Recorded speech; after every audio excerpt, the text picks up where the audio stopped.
Austria is quickly becoming one of my favorite countries in the world, and today we're showing you a huge reason why. Last week we landed in Vienna and explored the history, stunning architecture, and incredible cafe culture this city has to offer. And we have so much to explore here, but this week our Austrian friend invited us to join him on a trip to Upper Austria, where we'll explore majestic mountains, imperial history, and fairy tale charm in one of the most beautiful places I've ever been to in my life. We're Madison and Ivan. Let's Mad Venture.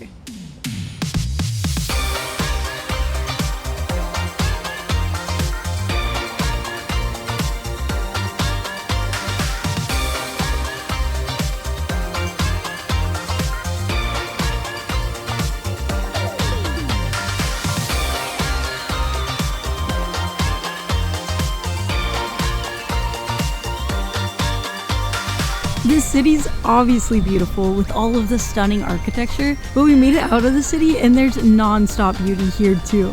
Gorgeous hills, medieval castles, and colorful farmlands. I am keeping my eyes glued to the windows already, and this isn't even considered the pretty part of the journey.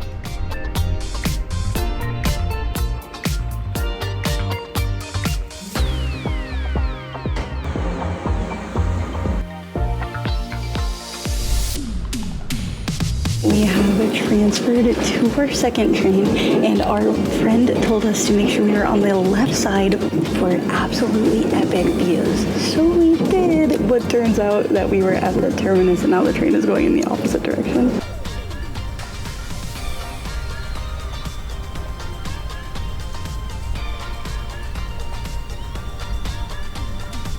Almost there. The mountains of Austria.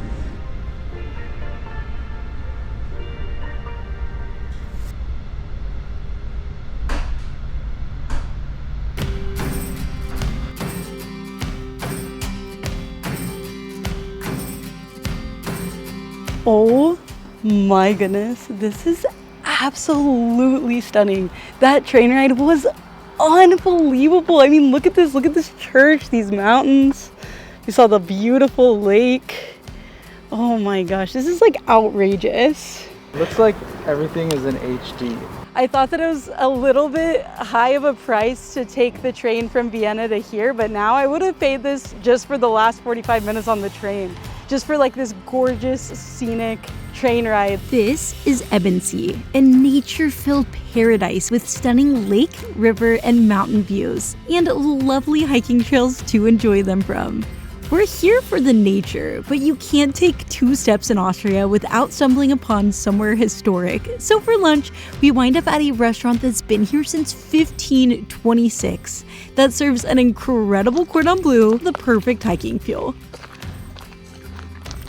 It is wild that we woke up this morning in the biggest city in the country, and now just an easy train ride away, we're in this brilliant oasis. This is probably the easiest hiking trail in Ebensee, but the views are phenomenal.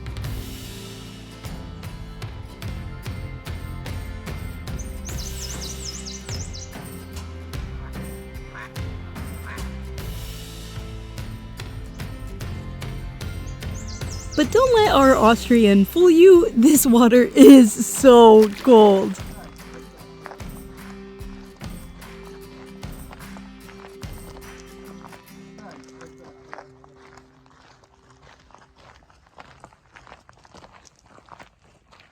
After we hike, we have to visit a cafe with a view and a lovely church. Of course, that's what you do in Austria.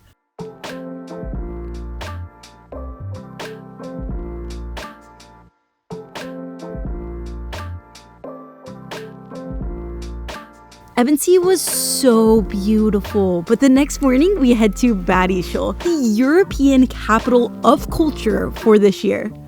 Home to an imperial summer resort, healing baths, and of course, more cafes. This is a medical trick invented by a monk called Sebastian Kneipp. You're gonna walk like one of those birds with the long legs. Woo! So frigid. Oh, that was so cold. That was an elixir to heal your heart and your body, and we are feeling awake. Everything is circulating and we are ready to adventure. Like, that was like drinking a cup of coffee. Like, we are ready to go now. And so we go to the Imperial Villa. This was the Emperor's summer palace. Bad Ischl was the summer capital of the Austro-Hungarian Empire, and this villa is where Emperor Franz Joseph and Sisi met and got engaged. It was then gifted to them as a wedding present. Speaking of engaging in the imperial way, we are headed to Zauner, one of the most popular cafes in Austria. When you're in Austria and you see the letters K.U.K on a cafe, it means they were a supplier to the imperial court. So we are indulging in the same delicious sweets that the Habsburgs did when they were in Bad Ischl. And what a beautiful place to do it. That is so good. And if you're wondering, bad means bath in German. There's lots of towns around here with springs like we use for our medical treatment, so there's lots of bad places. We even saw a company called Bad Design, which is an incredibly badass name.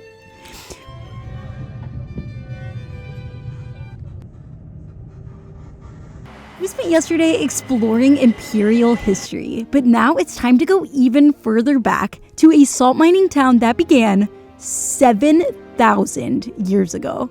Now it's one of Austria's biggest tourist hotspots, Hallstatt. We're going to this little fairy tale world over here. It's stunning.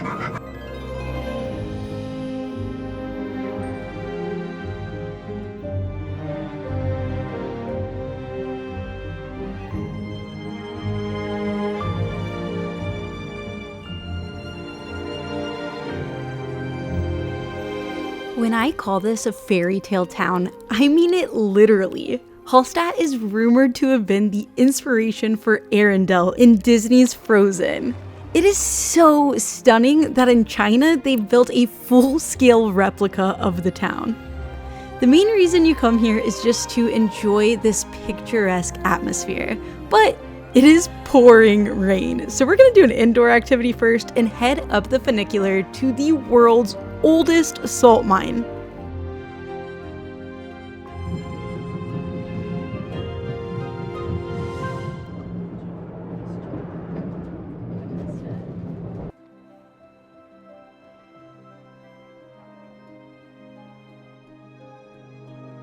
It's a bit of a hike to get up to the top, but you have an audio guide that we downloaded on our phones, and it gives us an amazing intro to what we're about to see as we walk up the mountain. It's amazing.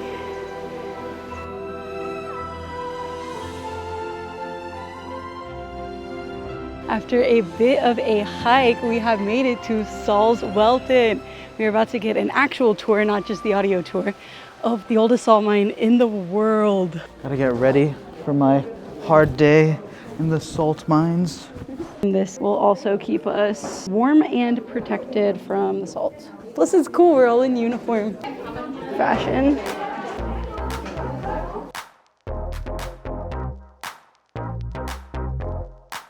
Beautiful view from the mine.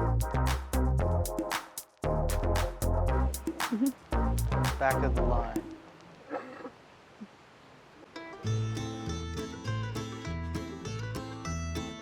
We have entered the mine. This is so cool.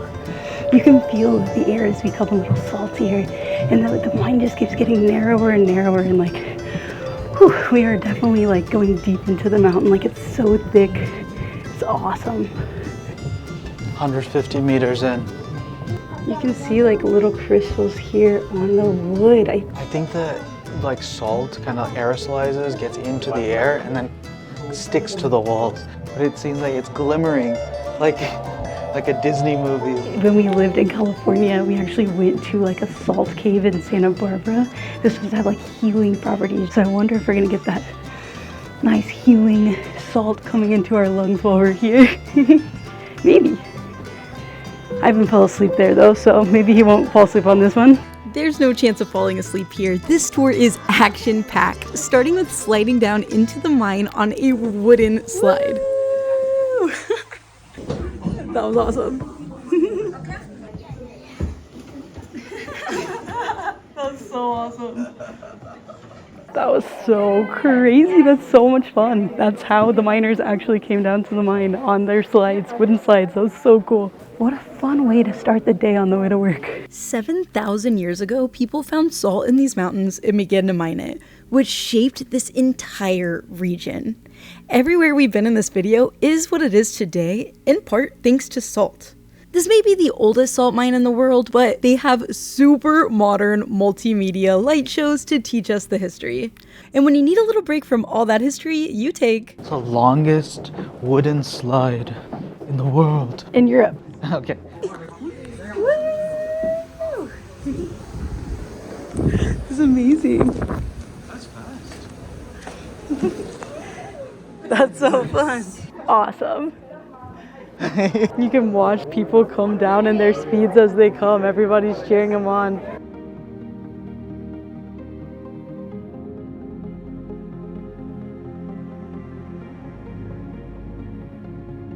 This is the modern mining section where we learn how now they pump in water and create a brine in order to mine. A vertical borehole is drilled into the rock and fresh water is pumped down.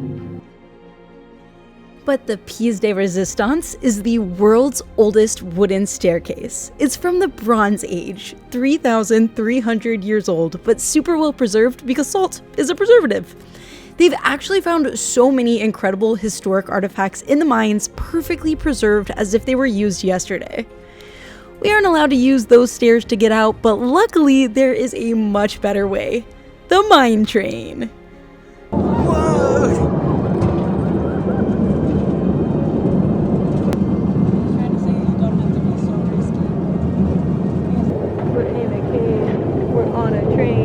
This is like a legitimate form of transportation that was used by miners. Whoa, so narrow. It feels so short. See the light. I see the light. We made it. And at last I see the light. This is awesome. We're done with our day in the mines. Pretty easy work day. Just lots of sliding, riding trains, watching light shows. I don't know why people act like mining was such a hard job. It feels sad to be out of uniform. Our salt mining days are behind us.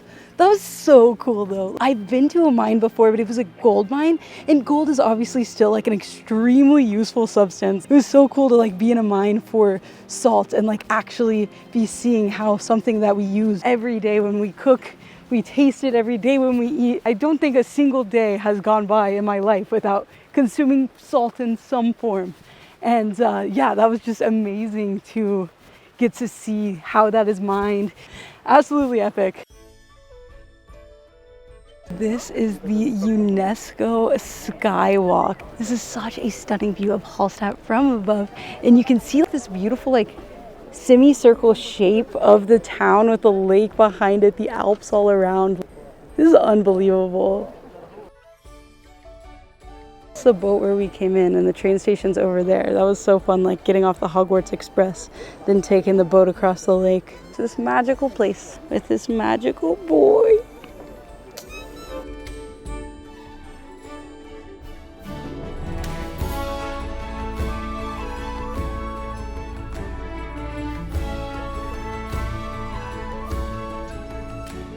Oh, when I said it was beautiful, I am not kidding.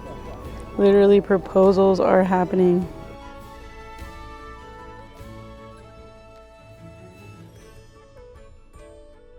After enjoying the views of this beautiful town, we're headed down to finally enjoy being in it. Hallstatt has been designated both a UNESCO cultural and natural heritage site, and it truly is breathtaking to see these centuries-old wooden buildings so well cared for, and with so many charming flower boxes.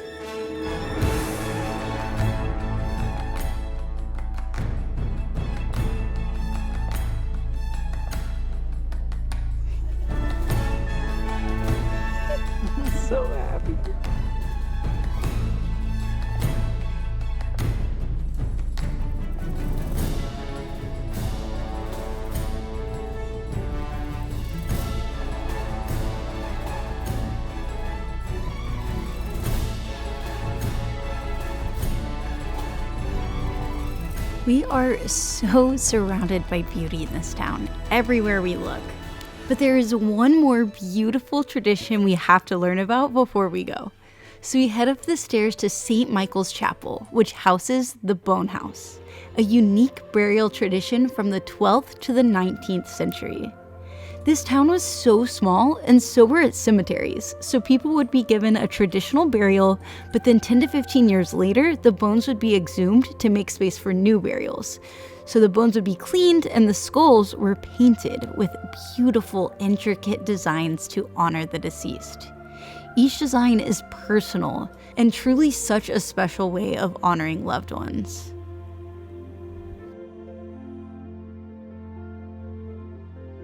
Hallstatt is stunning, but also without a doubt the most touristy place we've been to in Upper Austria. It's actually nicknamed the most photographed village in Europe, and I believe it. It is so incredibly picturesque, but also quite full of people running around with cameras, including us today. Maybe it runs later in the summer, but the last train out of here is at 6:30, which means we had to catch the last ferry around 6. I was nervous that last ferry would fill up, so we left around 5 and enjoyed these gorgeous views from a quiet, serene spot on the lakeside away from all the tourists. This made for such a perfect ending to our incredible time in Upper Austria. To be honest, I knew nothing about this area before our friend invited us to join him here, and it is now one of my favorite places we've ever been. So full of natural beauty and history and delicious cafes. But best of all, everything is accessible by train, which we love. We are so thankful for the incredible time we've had here. Thank you so much for joining us. It helps us a ton if you could please hit those subscribe and like buttons. We'll see you on the next one, and until then, watch one of these videos. YouTube thinks you'll really like it.